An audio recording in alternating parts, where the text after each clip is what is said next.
أعوذ بالله من الشيطان الرجيم بسم الله الرحمن الرحيم الحمد لله والصلاة والسلام على رسولنا محمد وعلى آله وصحبه أجمعين أما بعد السلام عليكم ورحمة الله وبركاته.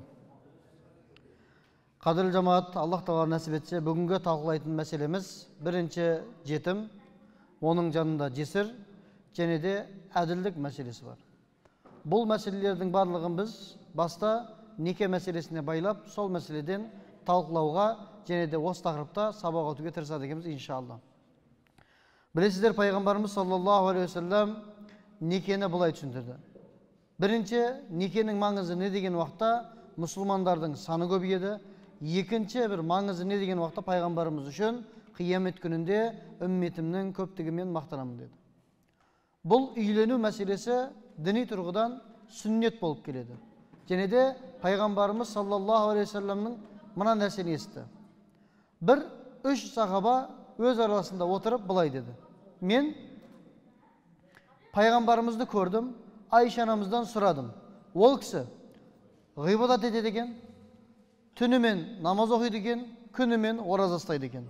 Ол кісінің істейін деген немесе өткен бүкіл күнәлары кешірілген болса да, ғибадатын тастамаған болса, біз де сол кісінің деңгейіне жету үшін дейді, мен дейді, өмірім бойынша ешқандай әйелге жоламаймын, үйленбеймін дейді. Екінші бір сахаба керам айтады: мен әр күні түнде намаз оқимын, тоқтаусыз.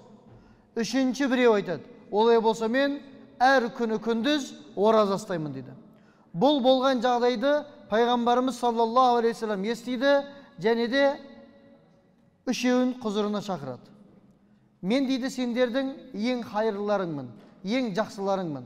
Бірақ мен анда-санда түнгі ғибадат істемеймін. Және де мен өткен және істейтін күнәлары кешірілген бір пендемін. Солай болса да анда-санда ораза ұстамаймын деді. Мен үйленгенмін деді. Қараңыздар, біз табиғатымызға сай қандай да бір ғибадат қылмауымыз керек екен. Бұл үйлену сіздер менен біздің табиғатымызға керек, және де үйлену мақсатымыз не болу керек екен? Нәпсімізді көз, тіл, қол, аяқ зиналарынан ұзақ ұстайтын бір мәселе болу керек екен. Бұны не үшін айтып жатырмыз? Бүгінгі сіздер менен біздердің тақырыбымыз жетім және жесір тақырыбы. Жетім дегеніміз кім? Жетім дегеніміз әкесі қайтыс болғанға және де балағат жасына жетпегенге жетім деп айтылады. Балағаттың еркектер үшін ең азы 12 болса, ең көбі 17 болады. 17 жастан өткен балаға жетім деп айтылмайды. Соның үшін біздің логически ойласақ, әкелеріміз, аналарымыздың барлығы қазірше жетім болып қалу керек. Әкелер жоқ болған үшін. Бірақ жетім деген сөз балиғатқа толғанға шейін адамдарға қолданылады екен. Және де жесір деп кімге айтамыз? Екі ұғым шығады. Бұл жерде бізге талақ мәселесі келеді. Қалай сонда? Бір әйелдің күйеуі қайтыс болса, ол әйел Құранда жазылғаны сияқты жүкті болмайтын болса, 4 ай 10 күн идда сақтау керек. Күйеуге тиюіне болмайды. Бір еркекінге болған ұсыныс тастап, маған жар боласың ба деуіне болмайды. 4 ай 10 күн күйеуінің ақысы үшін идда күту керек. Оны егер ыңғайлы болса күйеуінің үйінде, ыңғайсыз боласың болса әкесінің үйінде күтсе болады. Сол сияқты, егер бір күйеуі қайтыс болса бір әйелдің, екі қабат болатын болса, баланы қашан туса, иддасы сол күні бітеді. Ал ажырасу мәселесіне келетін болсақ, алған талағына байланысты 3 айға дейін бұл әйелге ұсыныс тастап болмайды екен, қадірлі жамағат. Егер ажырасты, немесе күйеуі қайтыс болды, бұл әйелге жесір әйел деп айтылады. Және де сұрақ болады. Абдуғаппар ұстазға да қойылған, Обайда ұстазға да қойылған бір сұрақ. Жесірлерге бару сауап па деген бір сұрақ бар. Әзіл сияқты көріледі, бірақ Алла сақтасын, біздің әкеміз қайтыс болса, анамызға біреу сөйтіп кеп тұрса сауап үшін, намысқа тиетін әңгіме ме? Ауыр әңгіме. Бұл діни мәселелерді сіз бенен біздің істемейтін болсақ, немесе біреуге бір ақыл айтпайтын болсақ, ол мәселелерді әзілдесуге ақымыз жоқ. Неге? Яһудилер лағнеттелінген бір қауым болды. 3 себептің біреуіне.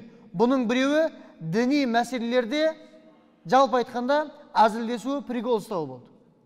Бізде осы нәрсе болмау керек екен. Ниса сүресінің 3-ші аятында Аллах Тағала былай бұйырды: Wa in khiftum alla tuqsitu fil yatama.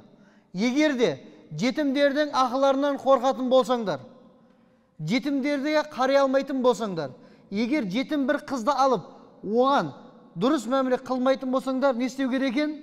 Фанкиху, үйленіңдер дейді.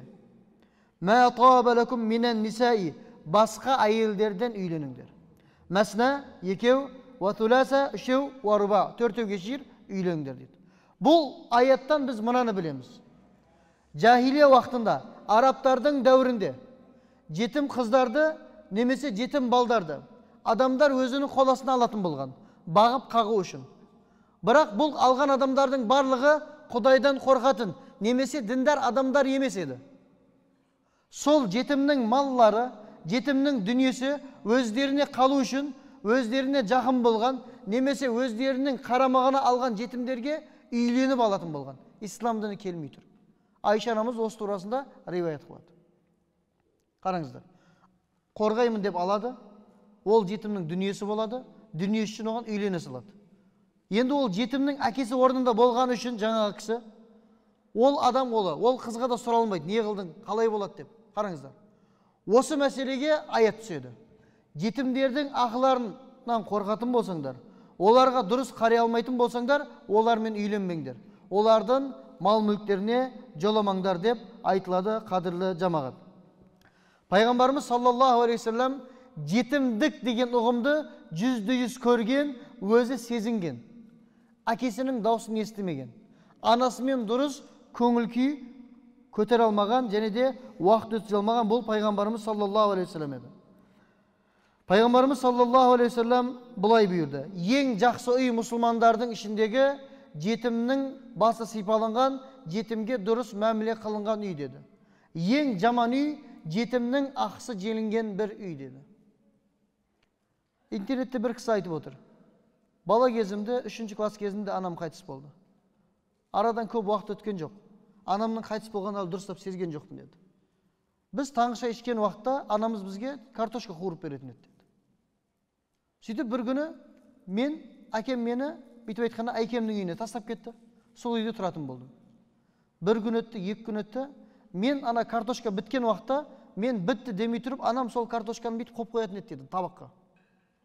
Әкемнің үйіне бардым, картошканы турады, қуырды.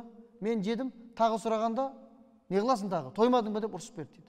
Сол кезде мен анамның қайтыс болғанын, және де өзімнің жетім екенімді сезіндім дейді. Қараңыздар. Кішігірім бір тамақ. Жеркіп берді ма болды. Ана бала өзінің жетім екенін сезінген екен. 3-ші класста. Қараңыздар. Ал пайғамбарымыз саллаллаху алейхи вассалам не бұйырды?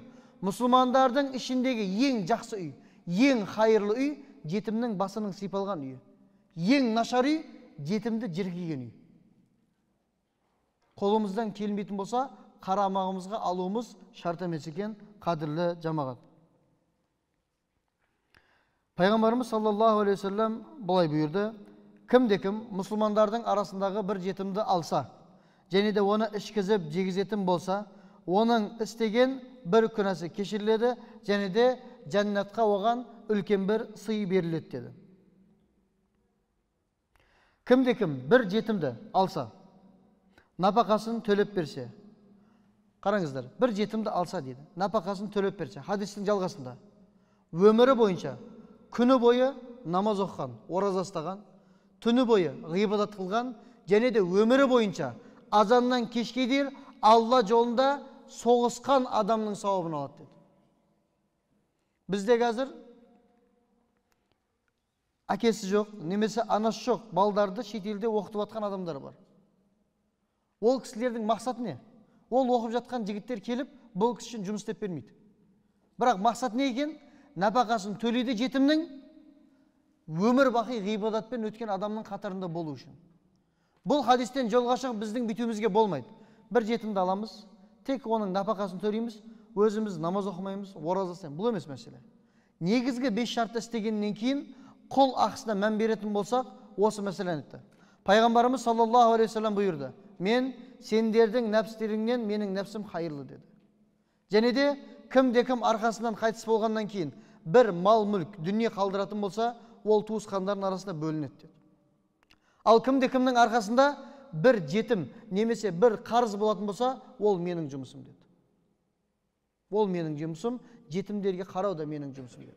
Хадистің екінші риwayетін айтады, кім-кім бір жетімге қарайтын болса, қиямет күнінде менімен бұлай тұрады дейді, саусағымен.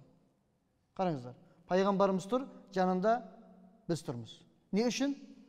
Түні бойы ораза ұстаған, күні бойы намаз оқыған адам құсап емес.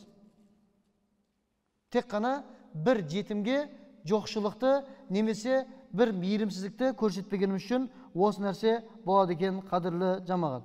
Кім-кім пайғамбарымыз саллаллаху алейхи вассалам бұйырды, бір жетімнің бұлай басын сипайтын болса, ол жетімнің қанша шашына қолы тисе, сонша сауап жазылады екен. Бәріміздің бір туысқан баламыз бар. Жетім, жесір, ажырасып келген, басқаға. Жолда өтіп бараттық, басын сипай қалдық. Сауап. Қараңыздар, қиын емес екен сауап істеу. Бірақ күнә істеу өте қиын. Күнә істеу үшін неге өте қиын? Құдайды естен шығару керек. Мұсылмандықты жоғалту керек. Иманы бар адам құсап мәміле қылмау керек. Бірақ сауап істеу өте оңай. Ештеңе істемейсіз. Басын сипап кетіп қаласыз болды. Қолымызға сауап тиеді екен. Пайғамбарымыз саллаллаху алейхи вассалам соңғы өлім төсегінде жатқан уақытында мына сөзді көптен көп айтты.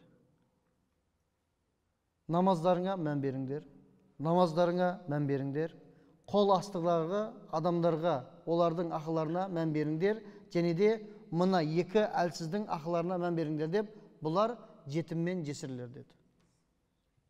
Және де пайғамбарымыз саллаллаху алейхи вассаламның хадисі бар. Әйелдер турасында. Бір әйел қиыншылық көрген, беті қарайып кеткен, балдарының өскенінше, бәлиғатқа толғанша, немесе өзі өлгенше, күйеуге тимей, балдарын тәрбие қылатын болса, бұл әйел жәннаттық делінді. Бізде біреудің күйеуі қайтыс болса, ол әйел. Оның әке-шешесі де білмейді, ол әйел де білмейді, туысқандар да білмейді. Айда деген нәрсені. Айда деген қайтыс болған күйеуін құрметі үшін Аллах тағаланың біз құлдарға бұйырған бұйрығы, әйел адамның үйінде ең аз 4 ай 10 күн отыру керек. Не үшін? Қарнында бір бала бар ма, жоқ па? Және де ол әйел азалы бір әйел. Қазіргі уақытта күйеуі қайтыс болса, 2 аптадан кейін жұмысқа шығып бара жатқан бір әйелді көреміз. Ол әйелге дінді үйретпеген, бірінші әке-шешесі күнәһар болды, Аллах тағаланың ашық үкіміне қарсы келген үшін. Екінші, өзі де күнәһар болды. Неге? Бұйрыққа қарсы келіп тұр. Осы мәселелерге сіздер менен біздер мән беруіміз керек екен, қадірлі жамағат. Пайғамбарымыз саллаллаху алейхи вассалам былай деді: кім-кім жетімнің малын жетім болса, бұлар үлкен күнә істегендердің біреу болады. Бұл күнәлар не еді? Өткен уағыздарымызда айттық. Зина істеу үлкен бір күнә. Ұрлық істеу үлкен бір күнә. Ерлі зайыптының арасында болған отношенияны көршіге, досқа айту да үлкен күнә болғаны секілді, жетімдердің ақысын жеу де үлкен күнә болып есептелінеді, қадірлі жамағат. Енді жаңағы мәселемізге бір қайтатын болсақ. Үйленбегендерге бір әйел алу жетеді деді. Ал бір адам үйленді, белгілі себептерге байланысты екіншісін алғысы келіп жатыр. Бұл адам не істеу керек? Құранда, хадисте бұның дәлелі бар ма деген уақытта, фәнкиху үйленіңдер, мә таба лакум минан нисаи, өздеріңе ұнаған әйелдерге үйленіңдер. Мәсна екеуге, ва сүләсә үшеу, ва руба төртеу. Фәин хифтум, егер қорқатын болсаңдар, әллә та'дилу, ол әйелдердің арасында әділ болудан қорқатын болсаңдар, фәуахида, сендерге біреу жеткілікті деді. Бұл жердегі әділдік мәселесін біз екі түрлі қараймыз. Бірісі сезімдегі әділдік, екіншісі ішіп жеудегі теңдік. Енді Құран-ы Кәрімде Аллах тағала сендер әйелдеріңнің арасында сезім жағынан ешқашан әділетті бола алмайсыңдар деді. Және де хадис шәрифте кімде-кімнің екі әйелі болатын болса, соның біреуіне көп мәміле беріп, екіншісін ұмытып кететін болса, ол адам қиямет күнінде бір жаны мүгедек болып тіріледі деді. Қараңыздар. Екі әйел алу мәселесі не екен? Жетім, яғни бір әйел бар, жесір әйел, жетім бала шағасы бар, сол балдар қор болмасын деп, сол балдардың ақысын біреу жемесін деп, сол балдар бассыз, тәрбиесіз өспесін деп үйленетін болсақ болады екен. Бірақ шарты бар екен. Әділ болу керек. Әділдіктің мақсат не? Бізде көп. Екінші әйелді алғаннан кейін бірінші әйелдің отбасы есінен шығып кетеді. Бұл адам қиямет күнінде мүгедек болады екен. Енді сұрақ болады. Үйленетін адам әйелінен сұрау керек па, керек емес па? Рұқсат мағынасында болатын болса, некеде күйеуге тиіп жатқан әйелмен алайын деп жатқан еркектің разылығы неке үшін жеткілікті. Басқа ешкімнің разылығы бұл жерде шарт емес. Ханафилер үшін. Бірақ әйелден сұрау мәселесінде сіз бенен бізде себеп болу керек. Қандай себеп? Әйелдің денсаулығы жоқ болатын болса, әйелдің денсаулығы жоқ, сізге қарай алмайды, сізбенен бірге бола алмайтын деңгейде болатын болса, бұл уақытта бір еркектің көшеде зина істеуінен некесіне басқасын алу артық болады. Және де 2 әйел алу, 3 әйел алу, 4 әйел алу бұл сүннет емес. Бұл рұқсат. Қалай сапарға шыққан адам қаласа ораза ұстайды, қаламаса ораза ұстамаса бола береді ме? Бола береді. Ораза ұстамаған үшін ол адамға біз мынау күнәһар деп айтамыз ба? Айтпаймыз. 2 әйел, 3 әйел, 4 әйел алудың жалғыз мәселесі рұқсат екен. Амаса ешкім күнәһар болмайды, бірақ алған адамда әділ болу керек екен. Әділдік мәселесін былай айтады. Пайғамбарымыз саллаллаху алейхи вассалам, сабиқун деген кім білесіңдер ма деді. Кім деді, Алланың елшісі. Сабиқун деген қиямет күнінде ешқандай көлеңкі жоқ кезде, ыстық болып тұрған уақытта арыштың көлеңкесіне жүгіріп барған адам дейді. Ол кім Алланың елшісі деген уақытта өзіне бір үкім берілгенде әділ бір үкім, соны қабылдаған.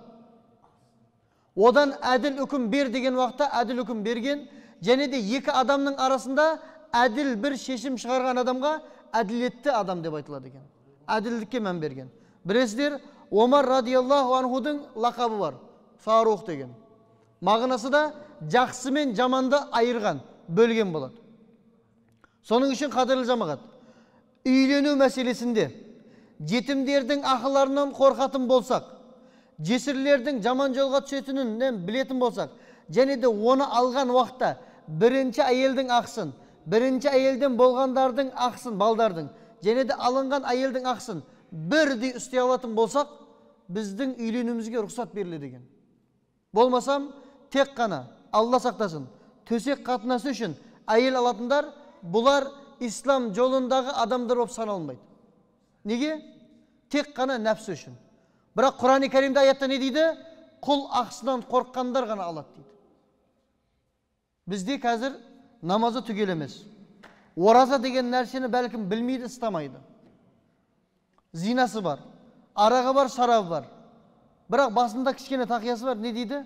Молдаке дейді, бір екінші әйел болса некелеп берсеңіз дейді. Қараңыздар. Сіздер менен біздер егер дінді осындай бүйтіп төмен көретін болсақ, Аллах тағала бізді 2 дүниеде де қорқып қояды. Себебі жетім ақсы дегеннен біз қорқуымыз керек екен, және де әйел алу мәселесінде әділ болуымыз керек екен. Бұл жердегі мәселе үйленбеген адамдарға пайғамбарымыз саллаллаху алейхи вассалам егер бай болатын болса, сол мезетте үйленсін деді. Егер үйленгісі келсе, бірақ өзі кедей болатын болса, күндіз оразамен, түнде түнгі ғибадаттармен, намаздармен өткізсін деді. Қараңыздар. Біздің бүгінгі тақырыбымыздың қысқада нұсқа мазмұны жетімдер еді. Жетімдердің ақысына біз мән беруіміз керек екен. Себебі жетімдерге мән бергендер пайғамбармен бірге тұрады екен. Жетімдердің ақысына мән бермегендер ең нашар мұсылман болады екен. Және де бір жесірді алудың мақсаты не екен, қадірлі жамағат? Қысқасы, оның жанындағы баланың ақысы желінбеу үшін ғана екен. Шахуатымыз немесе онымен бірге болуымыз үшін емес екен. Өзімізше айтып қоямыз. Ұстаз, айтқаныңыз дұрыс та, бірақ бір адам күнде палау жей берсе жалығып кетеді ғой дейміз. Соның үшін бір екіншісі болса, жанында бір лағман салаты болса деп қоямыз. Бірақ әйеліміз жақтан бір ойлап көрейік. Әйеліміз де күнде палау жеп жатыр. Бізді көріп жатыр. Әйеліміз де басқа еркекке барса бізге ұнайды ма? Әйеліміз де біз үшін сол әңгімені айтса бізге ұнайды ма? Ұнамайды. Соның үшін үйде отырғанда әйелдерімізді ауру қылғымыз келмейтін болса, 2, 3, 4 деген мәселені үйде айтпаймыз. Әйелді психологически ауру қылып қоямыз, қызғаншақ қылып қоямыз. 2-де 1 күмәнданып беретін қылып қоямыз. Және де мынау бір тамақты жей беру адамды жалықтырады ғой деген әңгіме, бұл исламдағы әңгіме емес. Себебі әйеліңіздің де бір ғана күйеуі бар. Сізге де осы әңгімені айтса, намыстанамыз. Бірақ біз де әйелімізге осы әңгімені айтып тұрмыз. Соның үшін әділ бола алмайтын болсақ, бірінші әйел секілді, екінші әйелді де балдарымен әулетке қоса алмайтын болсақ, сіз бенен бізге Құрандағы сияқты фәуахида, біреуі абзал және артық болады екен. Вахиру дa'вана анилхамдулиллахи раббил аламин. Амин. اللهم إنا نستعينك ونستغفرك ونستهديك ونؤمن بك ونتوب إليك ونتوكل عليك ونصنع عليك الخير كله نشكرك ولا نكفرك ونحلو ونترك من يفشرك اللهم اغفر لحينا وميتنا وشاهدنا وغائبنا وذكرنا وأنسانا وصغيرنا وكبيرنا اللهم bilip kılgan, bilmey kılgan, aşıktan kılgan, жасырын kılgan, ülkende kişili күнәләрimiz özün кешіре gör Allah. Allah'ım отбасымызға өзінің ақыларын беруімізді нәсіп ете гөр Allah'ım. Allah'ım мойнымыздағы напақа міндетін 100% атқаруымызды өзің нәсіп ете гөр Allah'ım. Allah'ım қайтыс болатын кезде соңғы деміміздің ла илаха иллаллах ва анна Muhammadan abduhu wa rasuluh болуын өзіміздерге нәсіп ете гөр Allah'ım. ربنا آتنا في الدنيا حسنة وفي الآخرة حسنة وقنا عذاب النار برحمتك يا أرحم الراحمين. الله أكبر.